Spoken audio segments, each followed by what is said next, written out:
The only people who don't want to disclose the truth are people with something to hide. Can I do the introduction for Bettina, Rick? Because we've been friends. We started as Facebook friends way back when, and we've been in this political fight, and she has a very interesting story to tell, and it actually touches right on what Mahmoud was just saying about the voter thing. I'll let her tell it. Her background is she's a film producer. She lives on the left coast. She lives in Beverly Hills. She's very highly thought of in the conservative community out there. It's a really tough thing to be a liberal on the left coast, as we know.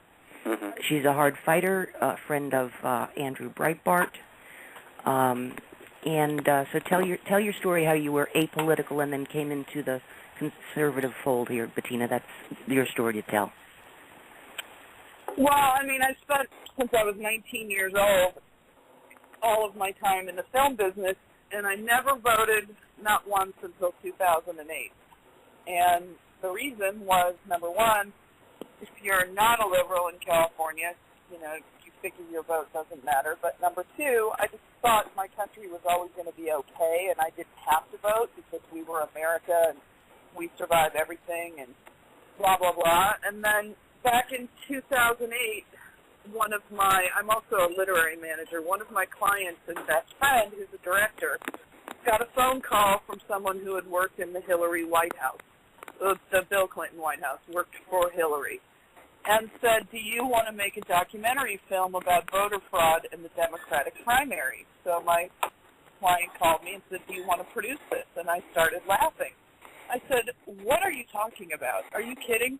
I can't imagine anything more boring than the Democratic primary. But my mother was a Hillary supporter, so for whatever reason I said yes, and we spent our own money flying all over the country interviewing people about this caucus fraud. Caucuses are hotbeds for fraud. That's why the Democrats keep them, is because it's the easiest place to commit fraud. I mean, it's a joke, actually. And, almost like immediately we saw the Obama, Saul Alinsky, create chaos, Acorn. It was possibly, I'm scarred for life. I will never forget it.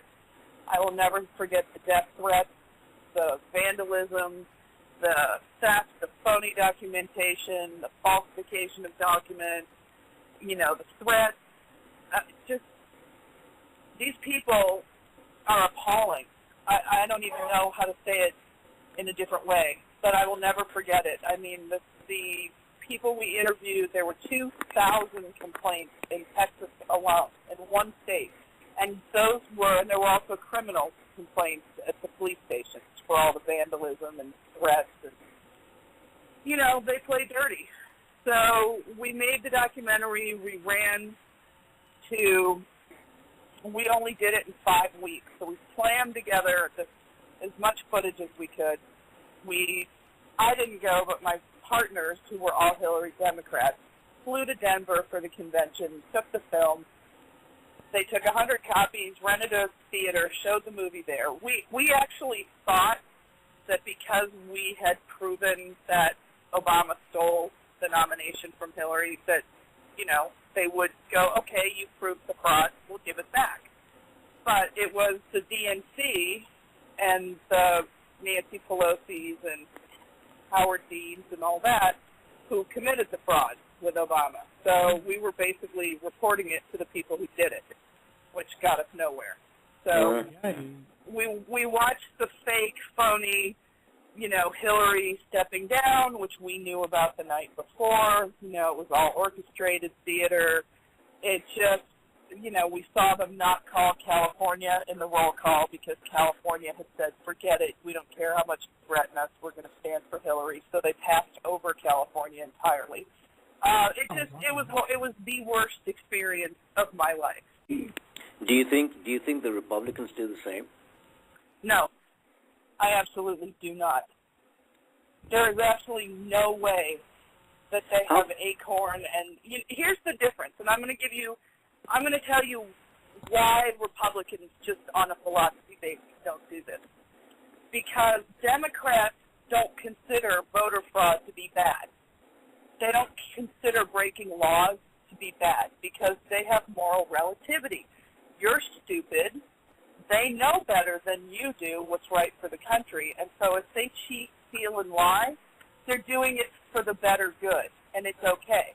For instance, what we saw, and we will see this in 2012, and we've seen this in every election from the Democrats, they literally, Acorn and all of them get banned, and they drive down the streets in Skid Row, and they pick up the bums, the drunks, the homeless people, and they offer them cigarettes and booze and money to get in the van and go to vote. And they drive them to vote. They tell them who to vote for. They give them their cigarettes, their booze, and their money, and they drop them back in the gutter. But that's okay, because they've helped somebody get to go vote. The problem is they told them who to vote for, and they bought them things. They did that in old folks' homes, people with Alzheimer's, and who had no idea even where they were. They'd go load up these people, drive them to the polls, tell them to vote for Obama, and take them back home. So to them, that's not cheating. That's taking somebody to vote. That's getting out the vote. That's taking people who ordinarily would not vote. That's taking them to the polls. So that's okay. Public I service and don't all think that. I don't see Republicans' mentality doing that. I just don't think that kind of moral relativity where it doesn't matter what we do because it's for the better good. I don't see that. So, I just think it's a completely different mindset. And I have physically seen the Acorn and New Black Panther offices in Houston that Obama set up 2 years ago. I mean, they've been planning this fraud for years. I mean, since the day he was elected. They're not going to let this go.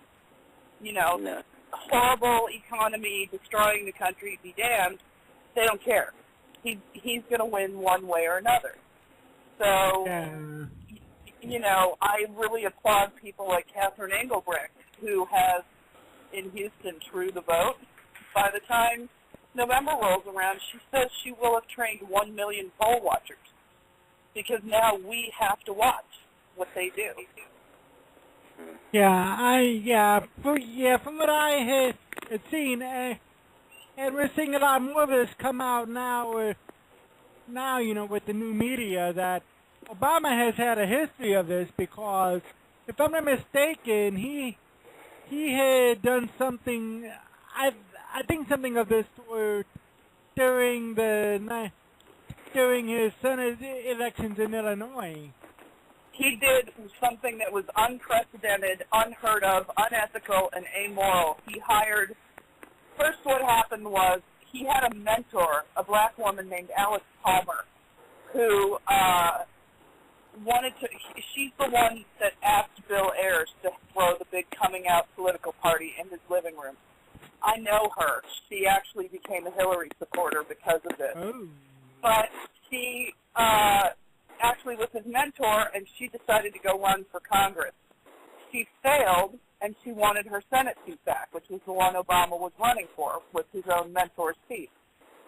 She and 4 other people were on the ballot for that Senate seat. Obama hired a private detective and an attorney to disqualify all of the petition signatures for all of the other candidates, and he ran unchallenged.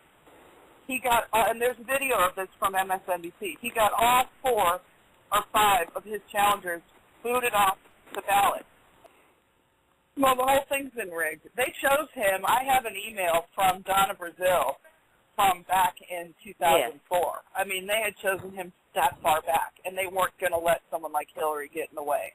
They were going to rob, cheat, and steal no matter what. He was going to be the candidate no matter what anybody did. And the problem is you can't enforce the laws against the DNC, which is nothing but a crime syndicate.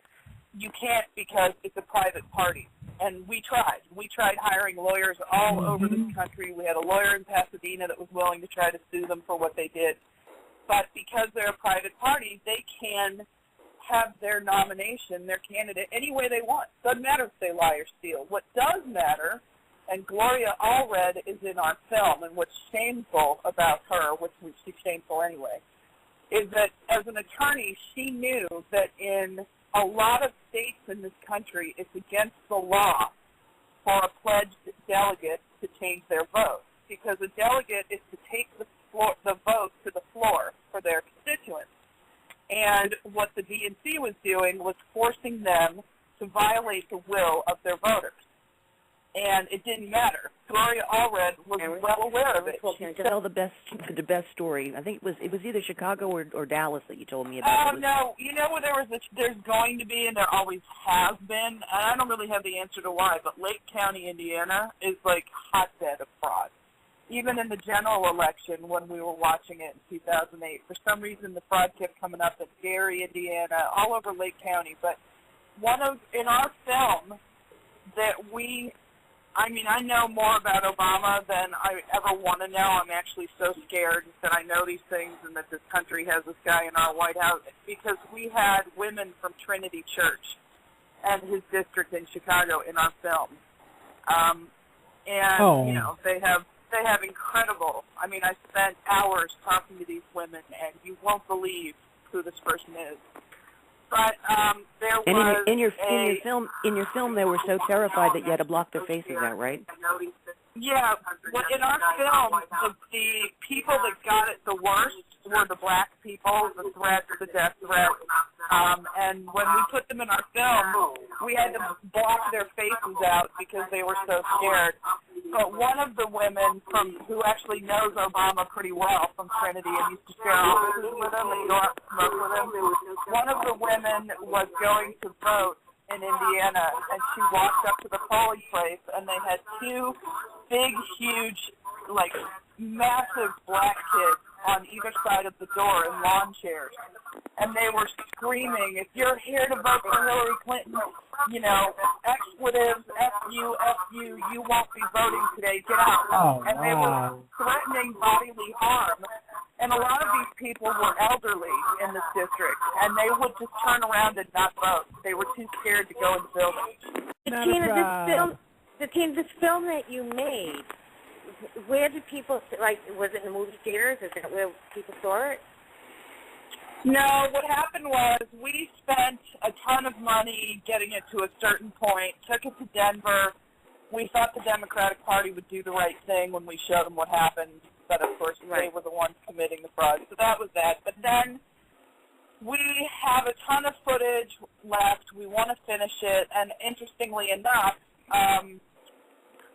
my partner on the film, who owns it with me, is a Democrat, and she is also a filmmaker. And I think somewhere along the way she got scared because I was trying to nudge her to finish it. And then we spent a lot of time with Andrew Breitbart, who came to my office and sat for 3 hours about helping us put our film with his Pigford film. Now we know that's not going to happen. And we had offers from PJ Media and other people to help us finish it, but for whatever reason, I can't get my partner.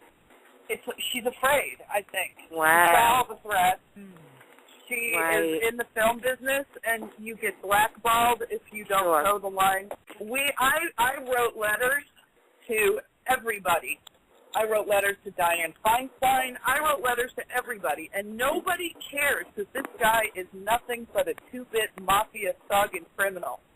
He no more belongs in that White House than my dog. And yesterday, somebody posted online, they found a 1990 article in the paper, 1990, and the headline was, Kenyan-born Barack Obama will set the U.S. Senate. That was me. Oh, was it you? Mm-hmm. So it's acknowledged. This is back to 19. Then all of a sudden, when he wanted to run for president, that was all erased. And you know, now he was born in Hawaii. And I was never a Bertha, but I got to tell you, I'm really starting to believe that he is not an American in any way, shape, or do you know who the original birthers are? Do you know who started it? No. Hillary and Bill Clinton started it because it's true. And I heard it directly out of their mouths. He is not eligible. They knew it. Bill Clinton made a reference to it when he was being interviewed, and somebody asked him, is Obama qualified to be president? And he told everybody to watch him do it. And he laughed, and he said, if he's over 35 and a citizen of the United States, sure, why not? And he was smiling because he knew. And we were told repeatedly that Bill Clinton was going to tell the truth about it, and Right. they threatened him. Well, that And was, you know, there's no way this guy can be legit under the Constitution. He just can't. But Not let me ask possible. you. Let And me it's, ask well, you. it's not just being it. a birther because that's rude. The only people who don't want to disclose the truth are people with something to hide.